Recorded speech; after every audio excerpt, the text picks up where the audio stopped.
Welcome to the Genius at Work podcast. Please remember to like and subscribe.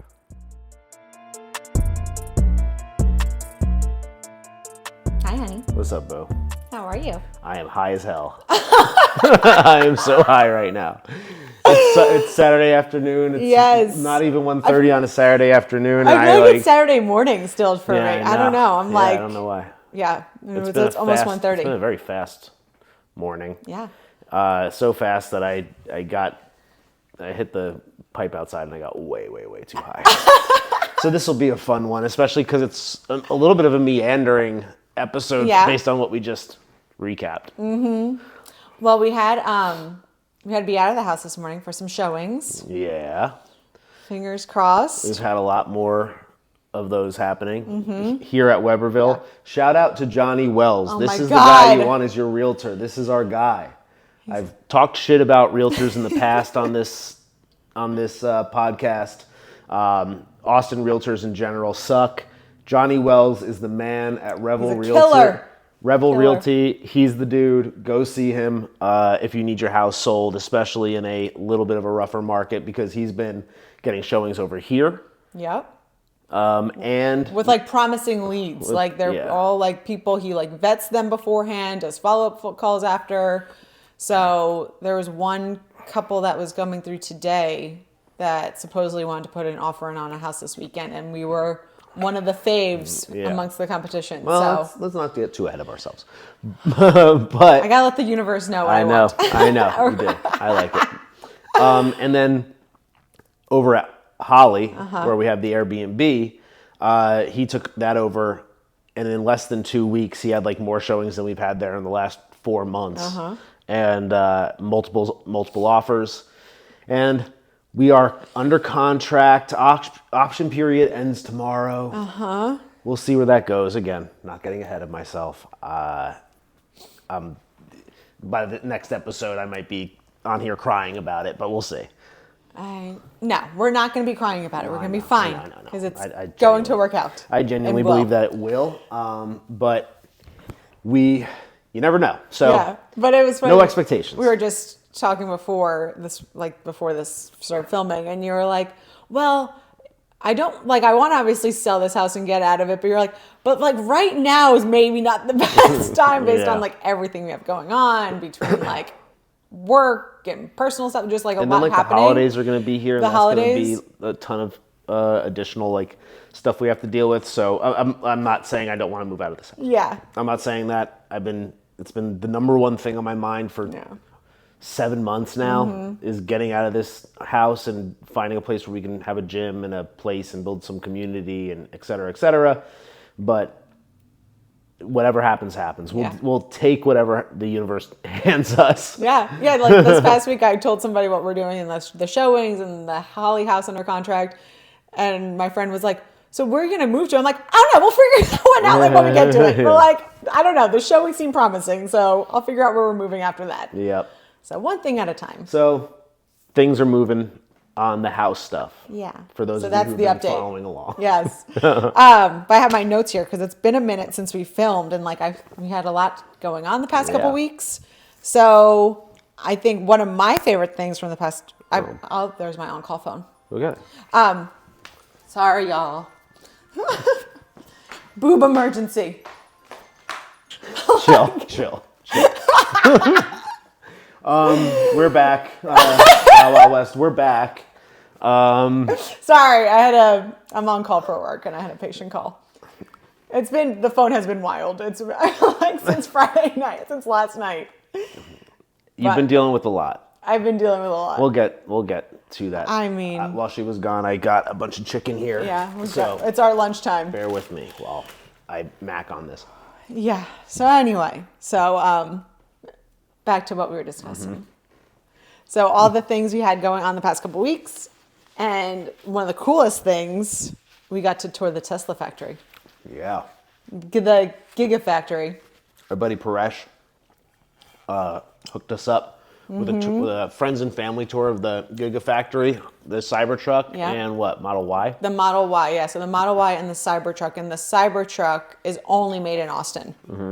So yeah, this factory, first of all, you pull up to it, and we pulled up into the wrong section. Yeah. But it's like military guarded, well, essentially. It was intense, yeah. Yeah, they're like, and there's a whole process of when we were signing up to go for the tour, like 2 weeks before they sent us an email. Then we had to sign an NDA. We had to sign. So we can't say much. Yeah, we can't say much. But we had to sign an NDA. We had to provide a photo of ourselves, and then obviously like photo ID when we got there. And there was some other form we had to do, but like no cameras out during the entire tour. But it was really cool. Yeah, there's the factory's awesome. There's even a dress code in terms of like just for safety, I guess, like what you can and can't wear. You gotta wear glasses and stuff throughout. I'll just say, the building is like a mile wide and a mile long and a quarter mile wide. You show up and I guess if they want to come after me for saying this for the NDA. Don't do too much. I'm not gonna say too much, but I'll say, you show up and they show you like this really dope Tesla in Texas video with like cowboys on horses, like running around the like factory racing with the Model Y. And racing with the Teslas. And like, I'm not like a big like corny Texas stuff guy, but that got me fired up. And like, I'm not a big like technology guy. I like Elon and I love like all the stuff that he does, but like I don't nerd out on that kind of stuff. Yeah. And I definitely, don't typically nerd out on like Texas stuff either. And like those two things were put together and it made for just like this epic like intro video. For sure. Like, and that's the first thing we did because we watched this video and then she's like, okay, let's go tour. And like, I couldn't wait to go tour. After that video, I was like, should we buy a Tesla? Like, I definitely was hyped off of that video. It was like it was a big ass warehouse. Without getting into too much detail about it, because I don't think it's necessary, like it is the pinnacle of technology. It's a true marvel. We were at like the Colosseum a couple months ago in Rome, and we went to Pompeii, and you're kind of looking at these like old marvels of architecture and marvels of technology, I guess, in some regard, and those from thousands of years ago, and then to be in that building and see that, and it's like that's kind of like today's version of that, which is, when you put that in perspective, it's pretty wild. Yeah, and just like we were in there and watching the robotics that's in that space. And then I said to like the little group of people that we were with, I was like, I want to see this compared to like a GM or like a regular, like a manufacturer of like, again, GM or something like that, because the technology in this building was so cool. And like to witness some of it, and it was a slow day. They had, I think, the week off because it was like holiday week or Halloween weekend. So that whole week they were closed, but while they're closed, they like just, do troubleshooting, make sure everything's working properly. So we saw some things moving. But it was cool. Getting, like, worked on. Yeah, basically. It was cool that it was not like fully operating because we were able to get up closer to things, see things. In some ways, and it was quiet too. Like so it was in nice. some ways, it's a pretty standard assembly line warehouse, but it's like a exponential improvement on assembly lines in terms of its technology, in terms of the way like the building is designed, where like everything comes in one end, the car goes out completed on the other end. It starts at the top of the building and it works its way down, I guess. Like they had all this stuff, and then of course like the robots that they're not the people robots that you see like on Instagram or whatever. They're like big machinery robots, and just like the ease of which they grab things and they're quiet, and how quiet they are, and they flip stuff around, like flip an entire car around and like place it like with incredible precision, like where it needs to be. Like there was parts where we were standing there and it was like unnerving, like watching these massive, powerful robots work with such ease. But I think we've said too much. Maybe we've said too much at this point. I don't know what we're allowed to say, what we're not allowed to say. I don't want Elon to come after us, especially now he has the president on his side. Oh, for sure. He's going to definitely get some type of like appointment. I wonder what he would get. Is there talk of anything? No, I don't know. Oh yeah, this is post-election. He'll probably be an advisor in some regard. Yeah, the election was maybe this like week. He'll take over NASA. He'll put him in charge of the space program. I don't know what's going to happen, but some wild. I think Elon has enough going on that he won't be placed on like the cabinet or is in charge of anything. He'll probably maintain an advisory role and get a lot of love from the government as a result of that. For sure. Oh, we just This is like our never-ending episode.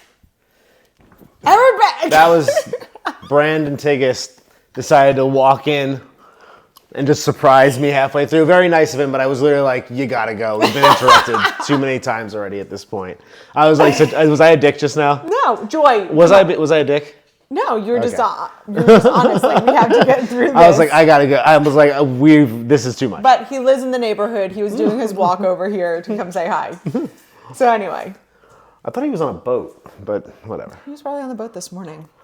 Anyway. So Elon, advisor, fantastic. On to the next thing. And then we had, that night we then went to Pershing for Halloween. We had a fun Halloween party. On Halloween, yeah. Which was tons of fun. They did a great job. We did karaoke. Yeah. We had a ton of great, had just a ton of like really good conversations with awesome people who, you know, met a lot of new people as well, which was cool. Had an arm wrestling competition. That you, well, how did it happen? The guy came up to you and said he wanted to arm wrestle. Now we're going to do interruptions like this episode. The guy came up and said he wanted to arm wrestle with you, and you're like, I don't arm wrestle. Yeah. But then it's a rule I have. I don't arm wrestle. Yeah. And I can only lose. Either I win and I'm a bully, or I lose. Yeah. So it's like never a good move for me. So I have a personal rule where I never arm wrestle anybody. But then you started orchestrating an arm wrestling competition. Among everybody else. Yeah, among everyone else. And other people were like, I don't arm wrestle either. I was like, you just did. But yeah, we were demonic gods. We were dressed as gods. The theme was gods and demons. Gods and demons. The theme was gods and demons joy. Speaking of. A little gremlin. Girl, you can sit there. And we were both. We were like gods / goddess and with like demon headdresses on. And I think the costumes went over pretty well. We looked pretty cool. For sure. It was kind of shocking because like last year's Pershing party, it was like the Tim Burton / like Beetlejuice theme. And like everyone was very much like in character of that. This one, like, there were a lot of people who were not on theme. Not on theme, no. Which is fine. It was fine. No, it was cool. They threw an awesome party. It was like a lot of cool stuff going on there. There was a shot glory hole, and there was a cool like harpist. Oh yeah, and like this like mushroom pillow like grounds area that they made. Super nice. This one is awesome. This episode is a mess, dude. It started with me being way too high. Joy just walked and knocked over one of our ring lights. Oh my God. So I guess that's all there is to say about Halloween. Let's keep it moving. I don't know. We'll come back to that because I think we're talking about something like for that. Sure. Yeah, because of all like the conversations and the people we met there. And then last weekend we had stop. Just keep going. We had Jeff and Sarah in town. Oh yeah. Which is really, really fun. And I guess probably definitely explained who Jeff and Sarah who they are. We have really good friends who were former coworkers of mine. Joy, please, baby. Please, please, please, please, please. What is going on today? This episode is crazy. Was I just an asshole to Tiggis? No, you were fine. You sure? I mean, I didn't see how your face was. I heard you just saying like, "Hey, man, like we're busy right now. Like, appreciate you coming by." But like, I gotta call him and apologize. Okay, you can call him. You can go walk to his house. Yeah, you can go hang out with him. Where was I? I'm so sorry. Jeff and Sarah are. They're coworkers. They're my coworkers from my first sales job when we moved here to Austin. I've told this story before, but I think it bears repeating because I haven't gotten into like this level of detail yet. But when we moved to Austin, we didn't have a job. We didn't even have a place to live. You didn't have a job. We didn't even have like much money. We really were just like really risking it all to come down here, and we were hoping that we'd find something. And you had an interview lined up at the very least. So being a nurse, we were pretty sure that you'd be able to find something, especially back then, especially with like where Austin was at that point. But I had like no idea what I was going to do. And at that point I had my law degree. I was actually studying for the bar at that point. I had my psychology degree. I had some experience with fitness stuff and doing PR work. I had worked at NBC at 30 Rock in New York City. So I had like a pretty wild background, and I wanted to be involved in media. I wanted to be involved in something that was like interpersonal versus like something that's like data or like analytics driven, because like that's just not me. And I was hoping to use some of like the psychology or the law background to some extent. And I applied to like every job I possibly could, and like I wasn't getting anywhere. I wasn't getting anywhere at all. I even at that point, On It was still like really new at that point. And like even like the Joe Rogan podcast was nowhere near where it is today.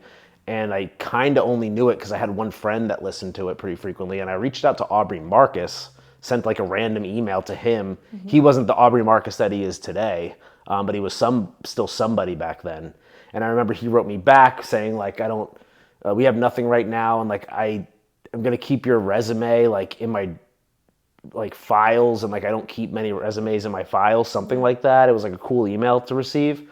And I was like, oh, that's kind of sweet. And like that kind of gave me like a little like spark, which is kind of funny because now like I'm on a similar like career path to like, you know, what he has done. At least like that's ultimately where I see myself.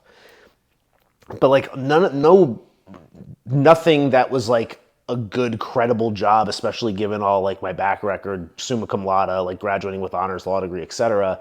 Nothing was getting back to me, and I was like, what the hell am I going to do? And I was actually like really frustrated for a little while there. There was like a solid month where I was like, what is going on? Like, what am I missing?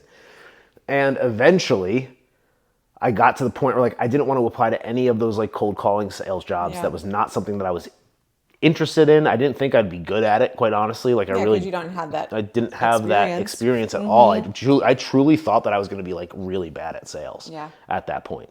Because I had no interest, and my dad was in sales, and I never thought of like that being a career for me. It was just like never on any, even like the outskirts of my mind. But those were the jobs that were hiring, and there was tons of them. And at a certain like one of the first like weeks that we lived here in Austin, we were at our apartment complex, and I remember being in like the business center, and some dude was just like kind of like some bombastic, like probably like Adderalled out like turd like sales guy in his 20s. And I remember him like telling me about like how dope he was and how successful he was. And I remember he actually like showed me on the computer in the business center like his paycheck from last month and like his commission check. How old is he? He's probably like in his late 20s or something. And you're like 20. I'm 26. Okay. So he's probably like a year or two older than me, like a couple years older than me.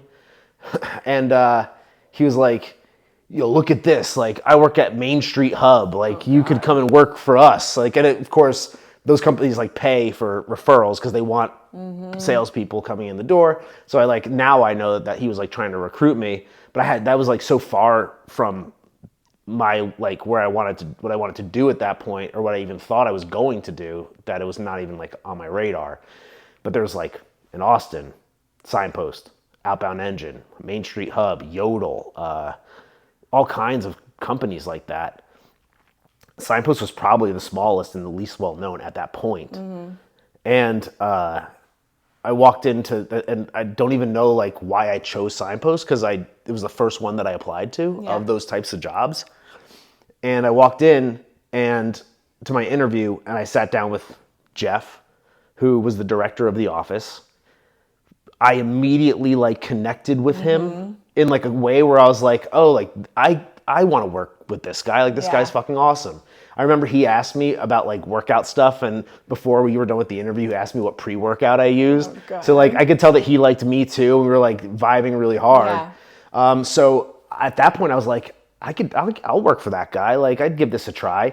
If I think about the fact that like I could have gone to any other sales organization and like met with some like dipshit like sales manager or sales director and like ended up working for them. I'm not saying that I wouldn't have figured this thing out, but like all I could say is I'm really grateful that I had Jeff as my first sales director in my first role, because like it was like meant to be in like some ways. Once I joined, I was on a sales team. There was 3 sales teams in the office, and I was on Sarah's team. Yep. About a week after I started, it turned out that they got engaged. So they were like kind of dating. They got engaged, so they eventually got married. And Sarah, being my direct manager, basically taught me sales. And she only had like 9 months of experience before I joined, but like she taught me everything that I knew. We were like a killer team together. Like the people that we closed, like the amount that her and I closed together was like holds a special place in my heart because it was so much fun. And she taught me like everything I needed to know about sales from the ground up. And those 2 became really close friends of ours. Yeah. We would go to Food and Wine Festival with them. They were in our wedding. And just not only from a business and like career standpoint am I so grateful for them, but them being such great friends of ours is also like another reason why they're such important people to us. And we hadn't seen them since 2019. Yeah. Because they moved to North Carolina. And, you know, like it was one of those things that we kind of we would stay in touch, and like it'd be like Merry Christmas, Happy Birthday text and stuff like that. But then like, you know, like distance, obviously like physical distance creates like also an emotional distance, unfortunately. And like at least for like me, and like I never really, this is something I've really worked on, is putting an importance on friendship and like keeping those connections despite that physical distance. And we're more recently, you were especially talking a lot more with Jeff and having conversations, and they were coming into town for a weekend, and like he was just like, hey, like we're gonna hang out. He stayed here one night with us because Sarah went out to Fredericksburg for the wedding, and it was just like old times. Like they came over that Friday night, and we were just like jumping into conversation. It felt very natural and like how it always was. For sure. And then we did Food and Wine Festival with them on Sunday as a what would you call that? Like rekindling of like that like whole memory that we have together. And it was just really a great weekend. It was awesome. Yeah. I had a great time hanging out with Jeff. We worked out. And, we just like I was telling people all week, I was like, I'm so happy that Jeff's showing up. And then we had so much fun together. And it's kind of funny because neither of us like smoked weed or did any kind of like drugs back then. We would just drink like a whole lot of Bud Light and do shots and drink Buzz Balls and stupid stuff like wine. that. Drink lots of wine. Yeah.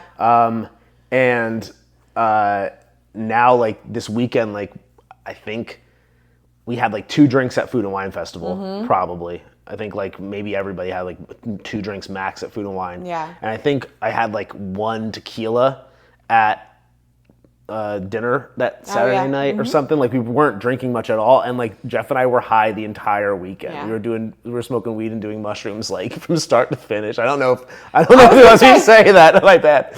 Hopefully he doesn't care, but I'll just say it was a very different vibe, because like it was something that we would have never done way back in the day. Yeah. For and sure. Now it's like that's all we wanted to do, and it was a really good time. And the conversations were great. Like they were like deep, like meaningful. Like we always had good conversations, but like I think just the maturity of all of us in life, and now they have 2 daughters, and obviously I think that makes them like put a lot of things into perspective for them about like their decisions and their life, and like the meaning and the purpose of it all. And it was just really nice to like have our relationship, like all of us grow up, and then we all like grew up together, kind of like the relationship grew up too. Yeah, it was really nice. And we grew up together, like even though we haven't like again been in as much touch as we should have been. I got nothing but love for both of them. I love them very much. Yeah.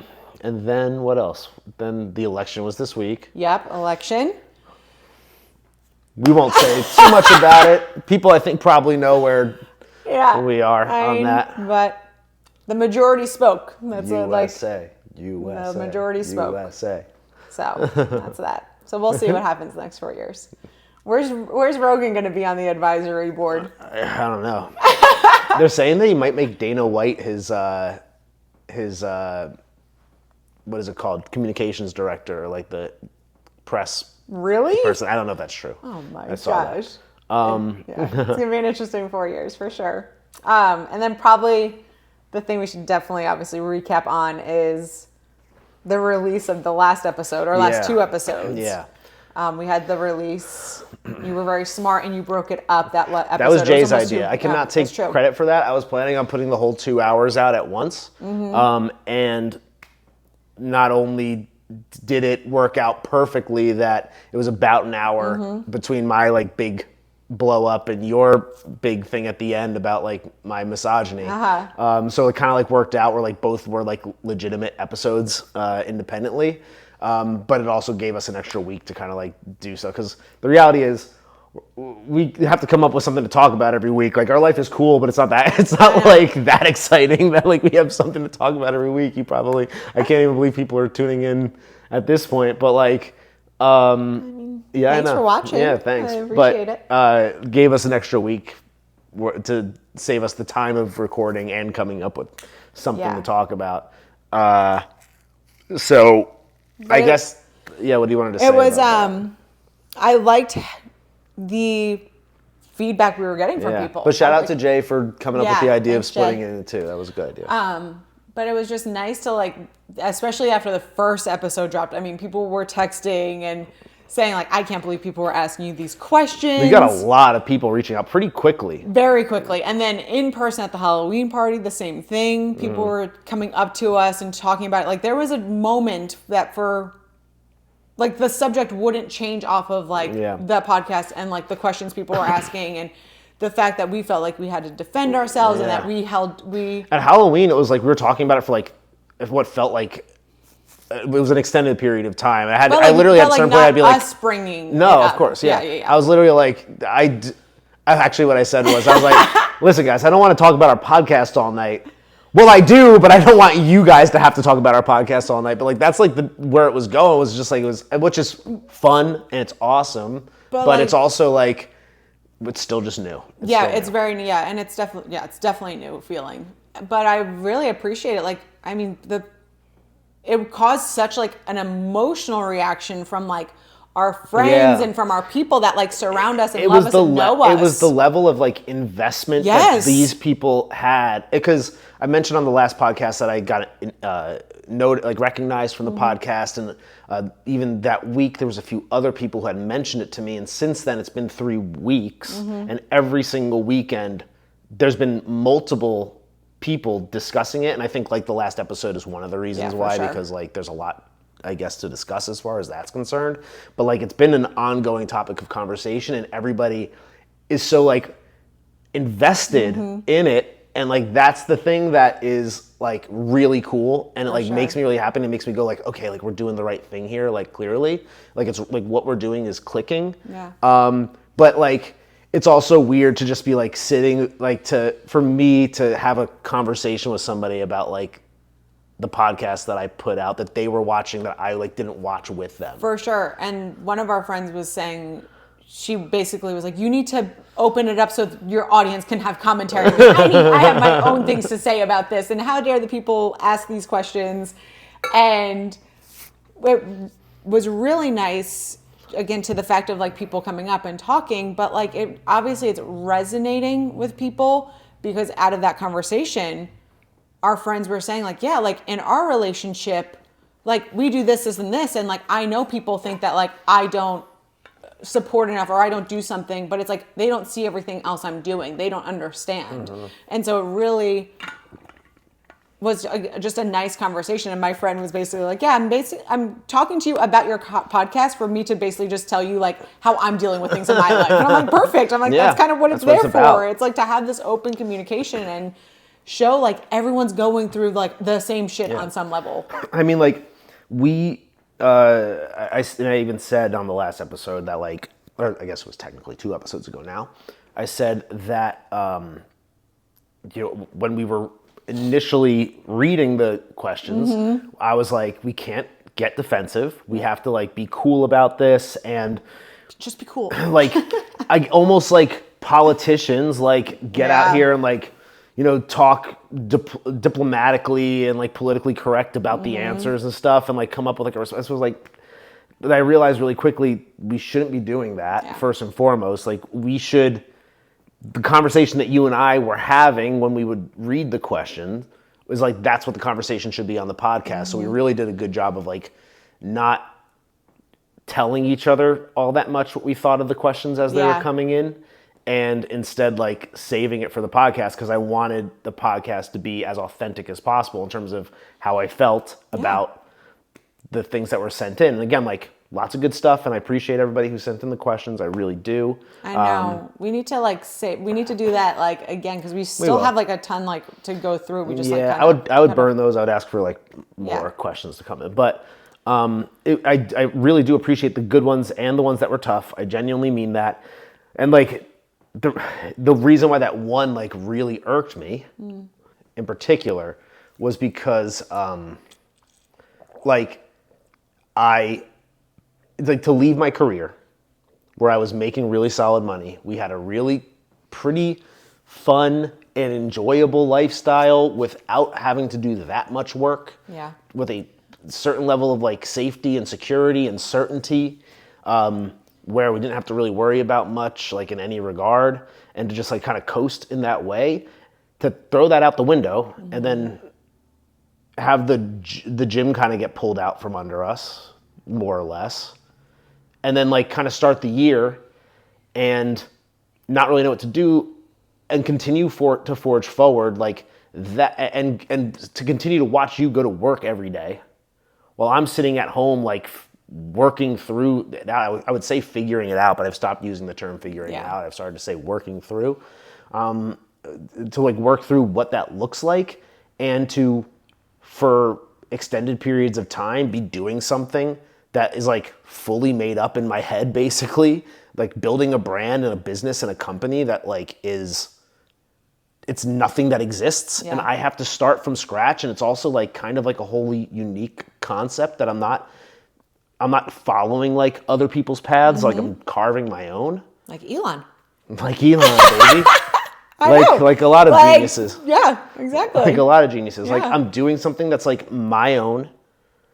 Doing the things that I do want to do, because I think that that's what your life should be, is like find a passion and like stay in that lane. So like it is things that I want to do, but I'm doing it with every intention of like building an incredibly abundant and successful and like valuable lifestyle for the both of us. But still like I knowing that like the light is way, way, way down the way at the end of the tunnel, and I'm not seeing the commensurate payoff for the level of work that I'm putting in. And for people to say that like I'm not working is that really, and to compare it to like what you do, and to say that like I'm doing wrong by you. And on top of that, like that's why I was having panic attacks, was because I was working so hard and pushing myself so hard and not seeing a payoff. And for somebody to like go like, hey, you're not working hard and you're not able to support your wife or whatever, is like that, because I don't, every day there's a little bit of doubt in the back of my mind that goes like, but what if it doesn't work out? What if it doesn't pay off? And like, that's the thing that you have to battle off every single day and continuously stick to the plan. That's what I've built that's that fear. That's that like, that's what I've built my entire life on, and the business on, is the idea of discipline and like sticking to the plan, even when you don't want to, even when you're scared, even when it's not certain to pay off. That is everything that I'm doing. And this is like the biggest version of it in the course of my life. And for somebody to like turn over that like card and be like, hey, like you're not working hard and it's not going to pay off, and like your wife is doing all the work and you're having fun in your free time, like your hobbies. Do you want to like pick at the like the scab that like that's the thing that I have to fight off literally every day. So that's why it was a problem. That's why it was bothersome to me. But we're moving on. We're turning the page. But I wanted to reiterate my point there, and I'm high enough to to do it. But I mean, yeah, it's, of course, that's frustrating for that person to turn over that card and like say that, but like, you know who you, like, what you're doing, and you're staying true to yourself, and you're doing exactly what you need to be doing. It's just hard when like it's being portrayed a different way because that person doesn't understand, like, behind the scenes. Well, a lot of it's they see it as like, oh, 9 to 5, you're going in, you're getting a paycheck, that's your daily job. Yeah, it's like you cash in time and they cash out money. You cash in time and they cash out money. And like right now, you don't have right that. Now, and like I'm cashing that's in time, scary time. Yeah, for you. I know. And like and for us. But at the same time, it's like the reason I know that it's working is because we keep getting better stuff put in. Like the universe keeps like handing us little like wins to the point where my one-on-one life coaching business hasn't officially launched yet. Like I haven't like, I still have stuff that I need to do to like get it exactly where I want it to be.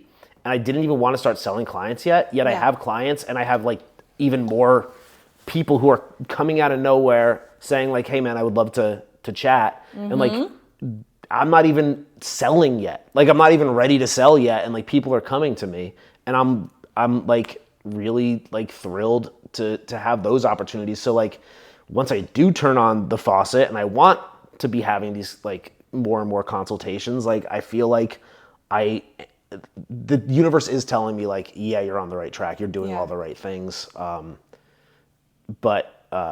It's not, I want, what I'm shooting for. Yeah. I'm shooting for like absolute legendary status. Short Jack Tony Robbins, Kanye West, Elon Musk, like that is where I'm going. Yeah. And, I got to be grateful for all the steps. For sure. Grateful for the little things, so then you can be grateful for all the big things when they come. Exactly. So day by day. But moment by moment. The idea that somebody would perceive me as not working hard hurts me. Of course. But I know. But you know the truth. I know. I think hopefully now that person, whoever asked that question, understands that. But just in general, how we are on this podcast, how we are outside of this podcast, everything, and like what we put on social media, Jeff was here and said it kind of like, I feel like a couple times. Yeah. He was pretty much just like, we haven't obviously been physically around each other for 9 years or since 2019.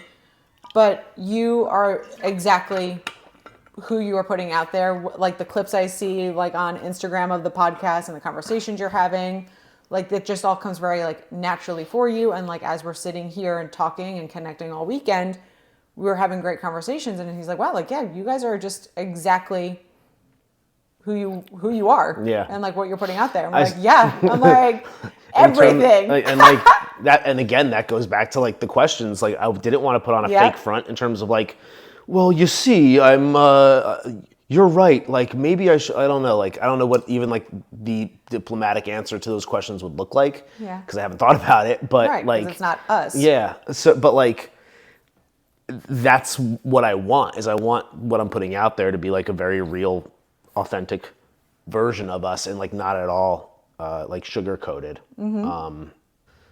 And for me, one of the areas where like being authentic has really paid off has been in my like coaching relationships. Because right now I'm at a place where I think I'm really finding the perfect, maybe not perfect, but like I'm honing in on a more appropriate and perfect balance in terms of how to interact with my clients, where in the past I was probably like I'm talking like way in the past, I was probably a little way too much of a hard ass.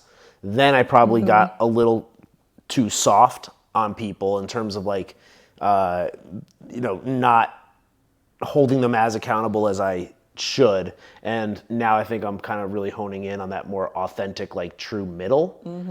Because like, if we're going back to talking about my time at Signpost, for example, like I know that I was like a solid coach. Like I knew how to coach people. I knew how to like deliver information effectively. And if somebody was doing the things that I was asking them to, and they were doing all the right things, like I think I was a really great leader. And I think I was a really great coach to them and a good manager.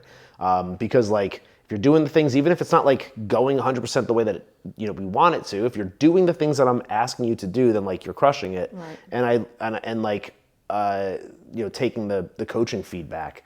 But there was definitely times where like people were, whether they were just like not great people or they maybe weren't understanding what I was saying, I'm not sure, or just like unwilling or incapable of doing the things that I was saying. And I looking back on it, I probably wasn't sorting through those potential options, even though like today I'm more equipped to.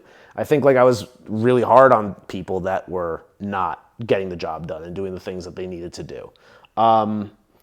And now, then for a little while, like especially earlier this year when I was just starting my personal training, I would hold people accountable and I would be direct with them, but I would probably like sugarcoat things a little too much, or like not necessarily beat around the bush, but probably sugarcoat things and let people get away with a little bit more. Yeah, like what's an example of that? Like, can you think of an example? Like say someone... I can think of them, but like I don't want to like... Like say someone missed a workout, or they didn't like... Is there a different way that you handle that conversation now versus how you used to? If somebody missed a workout earlier this year, I'd probably like, ask them why, and I try to like get to the bottom of like what's going on there, why they didn't let me know. But I was sort of just like, I would tell them the same things, but I would just bring a softer energy to it that I think allowed people to feel like they could get away with more. Right? For sure. So it wasn't like I wasn't being direct and transparent and saying the right things, but I think I probably gave a little too much leeway. Yeah. And more recently, I've been a lot more direct and and again, rather than like sugarcoating it and like taking off some of the heat, I'm like just saying exactly what I'm thinking. Whereas in my signpost days, for example, I probably would put a little too much aggression on it out of ego to be like, why aren't you listening to me? Like, you're not paying attention. Like, it's about me. Yeah. It's not about them. Then like when you're being too soft, you're making it too much about them and just about like their and, like, perspective. I'm feeding into the excuse that they're telling themselves, and now they're telling me, and I realize it's an excuse, but they don't quite realize it's an excuse. So I have to like toe like a weird line there. Yeah. And now it's just like, first up, I think I'm doing a better job because it's a more life coaching style business model of setting proper expectations first. And then just like when somebody's not getting something done, it's just like, I'm just being really honest, where it's like, I don't understand. Like, can you explain to me why it didn't get done? Yeah.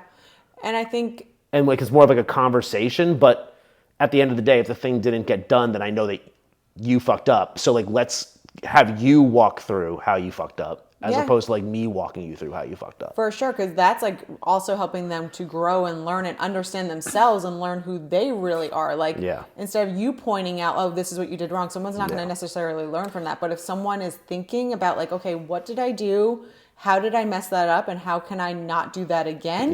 They're going to figure out their truth on their own there. Which is ultimately like what you want to do as a coach. You want to help the person grow and help learn them coach themselves. Exactly. Yeah. And I think like, not that I was wrong a decade ago, I was just approaching it wrong. Not that I was wrong earlier this year, I was just approaching it wrong. It's like I had the insights, I just was not delivering it effectively. And I think now I'm in a more authentic place, and this is also gone to the point of like my consultations as well, where earlier this year, there was actually a few clients who like I disqualified, just simply because like I knew it wasn't gonna work. But anybody who I saw like any opportunity to like help, I was like just taking them. Like my initial personal assistant being one of them, where it's just like, those fun stories. I like, and again, like maybe ego based, maybe where it's like, hey, like I want to turn this around. I mean, you literally said it was like your project. Like you know it was. You're like, he's gonna be like my project. Ego based, and then like I dig my heels in deeper trying to fix the person, but like if the person doesn't want to be fixed, they can't be fixed. So I think that like I probably took on a variety of clients that like I probably should have known were going to be like more difficult to manage. And like keeping in mind, like honestly, like in the grand scheme of things of the clients I have, like I'm really genuinely blessed. Like, for sure. But of course there's some people that are just like more challenging and more difficult. I think like I was too soft during the consultation. Now in my consultations, like my goal is like to disqualify people. I mentioned it a few weeks ago. It's like, I want to understand, like, tell me what you want. Tell me why you haven't gotten there yet. Do we agree that this is going to fix it? Okay, like then let's do it. Also, like the price isn't what's important. Getting the work done is like what matters. Are you down to get the work done? Again, like going into like motivation is an emotion. Yeah. Are you committed? Let's talk about this. And then in my affirmations on a daily basis, I used to say, as part of my affirmations, is I am love, I am light, I am fire. And what that means to me is like when I'm having an interaction with somebody, especially like a coaching interaction, I lead with like love, and like I'm coming like in accepting and loving.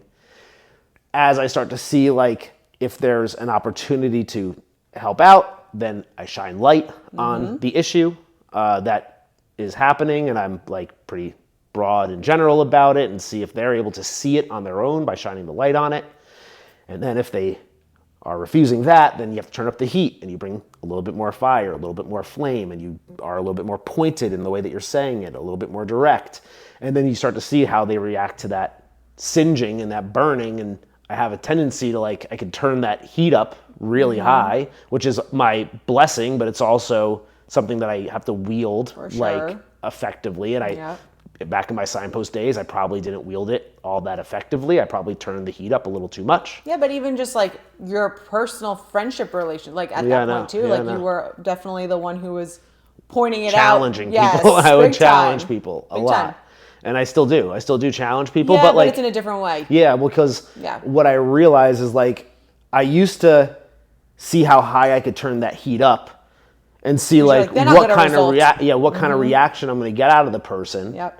And now I know how to turn the heat up and like singe people and see like how they're reacting to it. And if I see that they're not reacting positively, I'm able to tone that down a little bit. So and then I have to bring it back to light, and then I have to leave him with love. I can't just leave them on burn, which is definitely something I've done a lot in my life. So now I don't say I am love, I am light, I am fire. I say I am love, I am light, I am fire, I am light, I am love. So I'm always coming back to the love piece before I go on with my day. Yeah. But that is still being authentic. All of that was authentic. Yeah. It's just like the truest authentic version of myself is just like saying exactly what I'm thinking. And like the thinking is like that trail of breadcrumbs questioning is like, I'm not going to judge and tell you exactly what I'm thinking. I'm going to tell you the questions that I'm asking myself to see if you're going to follow the same logic that I'm following. And if you're not following the same logic that I'm following, then like we're not on the same page here. Yeah. And I guess Does that make sense? I'm really high. Okay. But back to your point of like your client selection. Yeah. I think this is during like the past couple of weeks we were off, we had a great dinner with someone you met through Katelyn. Yeah. Your personal assistant, The Katelyn. other Katelyn. Yes. She said that she likes that I call her the other Katelyn, by the way. Katelyn with two ends. Yeah. But we had a great dinner with this guy, and you can talk more about how much you want to talk about him. But like the insight he gave as far as client selection was huge. But if you want to talk about who the guy is. I don't know what I should say or what I shouldn't say. I'll say that he's a like awesome dude. Yeah. Brilliant guy.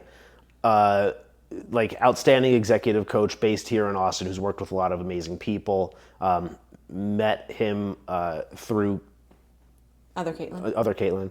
And we had dinner. I had a couple calls with him in which he was incredibly helpful. We went out to dinner with him and his partner a couple weeks ago, and like had just I think we had an awesome time. Like it was such a wonderful couple of hours, and like I don't think anybody really wanted to like leave. It was like really an awesome time. Yeah. And he's really been honing in on me the importance of client selection in the process and in the coaching process. And that's continued to be like an ongoing conversation. Yeah. And at dinner, he said like very specifically, like you have to be choosing clients that are vibrating at the right frequency. If they're not, and they're low vibrating people who haven't accomplished things, or like they're, you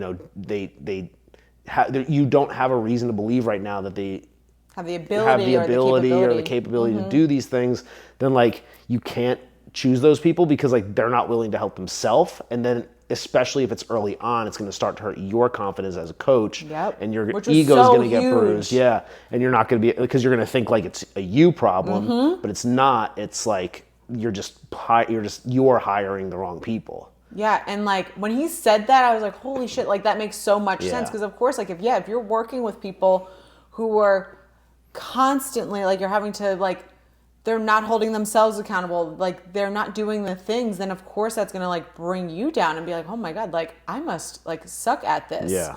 So yeah, client selection is huge, and finding those people that are capable. So I guess like your vetting process, like for clients, and like we obviously had the one for like our couples coaching, but I think it all comes down to like, is the person, like what are the signs, or like what is the kind of person you'd be looking for then? Like what are like their attributes, or like something that's important for that person to have that you'd be like, okay, like this person, I know they're not necessarily there right now, but I know I can get them there.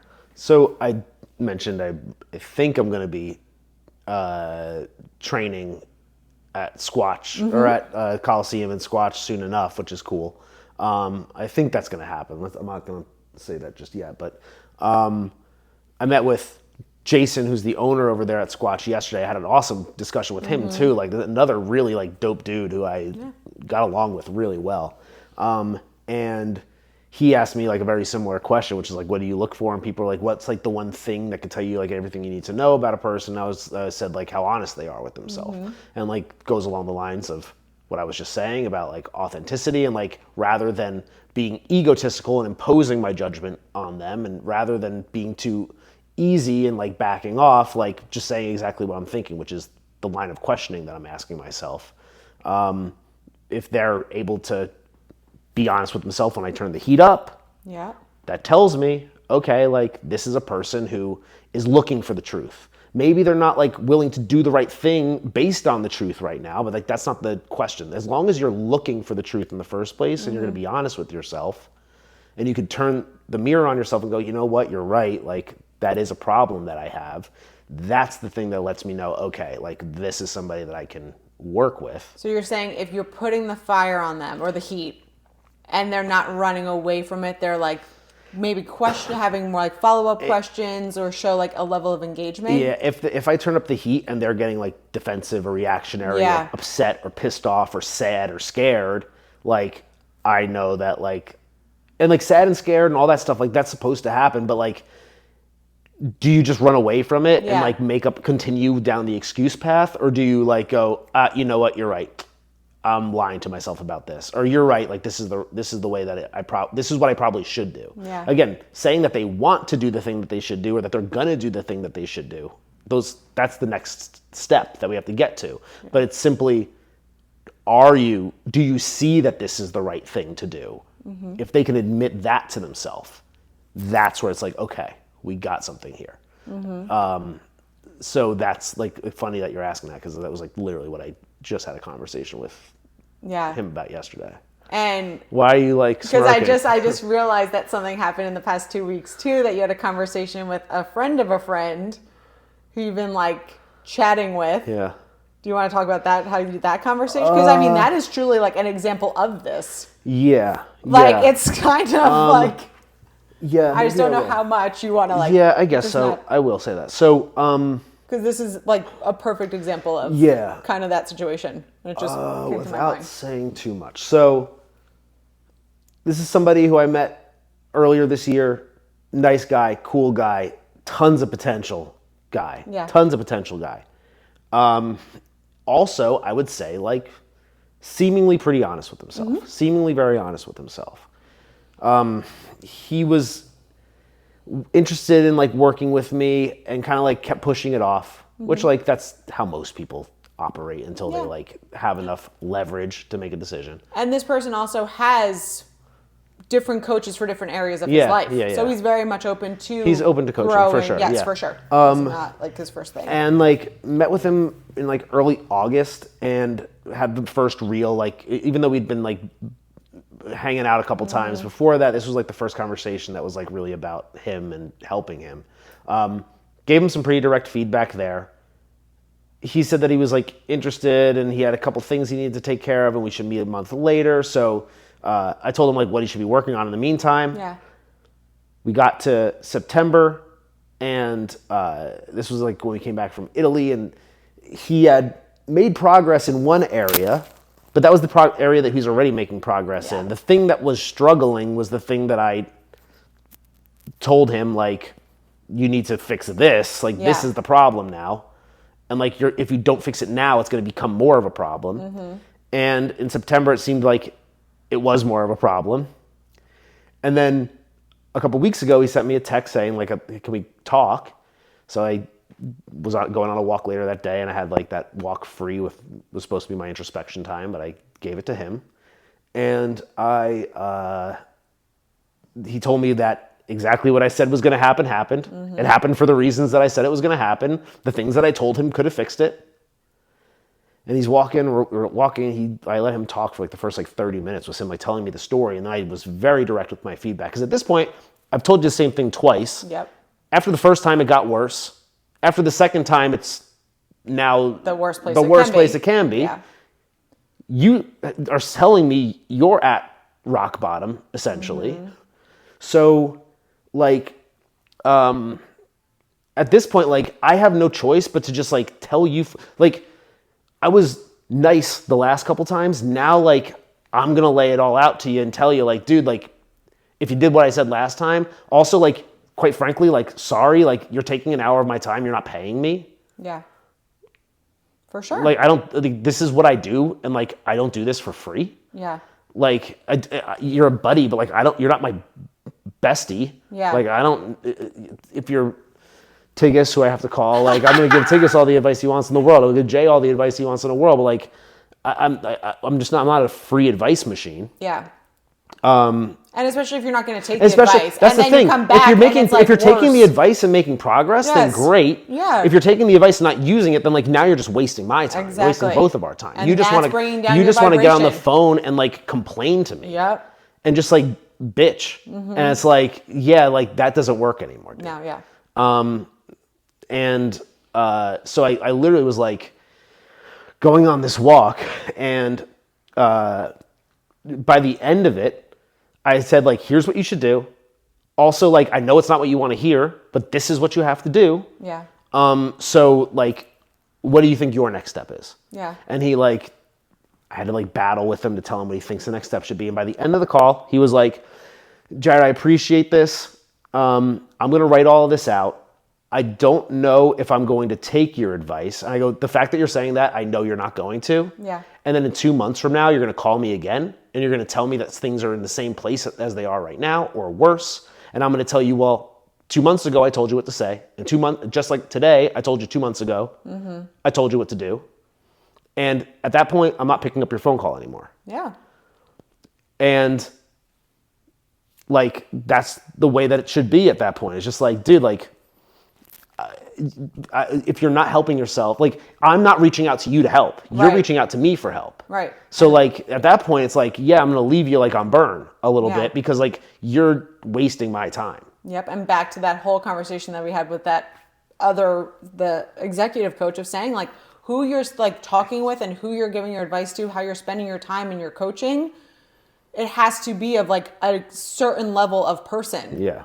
Because otherwise it's going to be exhausting. Yeah, and it is exhausting. You're constantly like saying the same thing and then they're not taking it. Like, why? Like, what is the point of this? But like you keep coming to me. This? Exactly. Yeah. Like I'm not reaching out to you, like, which that's a different story. Like that's where it becomes a little bit different. Yeah, I guess like, and I don't know how like move, because I mean a lot of people do like approach and like want to have it to be given advice and have a conversation. And the majority, I would say, like, do take the advice and do think it through. Like, this one's just being so resistant. Or they take it at least, like, in part. Mm-hmm. Like, they'll do some things, in which case it's like, okay, like, I'm giving you a lot. Yeah. We can baby step this a little bit. But, like, if you're not taking the advice at all, it's like, why are we having this conversation? Why are we having this discussion? Mm-hmm. And there's a few people out there that do the same thing. Some of them are listeners. I don't know who that is. I'm trying to think. I'm like, I don't know who you're talking about. But I think it's obviously important that during those conversations you had with him, like, you gave your honesty, your feedback, like, you were authentically you. And he probably got off that phone being like, man, you honestly thinks like you're an asshole. Probably. But the way it ended up. But like, at that point, like, that is who you are in that moment. And it's like, if you were like just being honest and saying like, you're not helping yourself, I can't help you. I could have been like, hey man, like, but you'll do whatever's right for you. It's fine if you don't follow my advice. Like, you'll figure it out. Wishing you the best of luck. Like, that's not me being authentic. Exactly. That's me being like, again, like, being soft and going, hey, like, you know what? Like, maybe you're right. Maybe the thing that you've been doing is working. And it's like, well, clearly it's not. Like, I know that it's not. Yeah.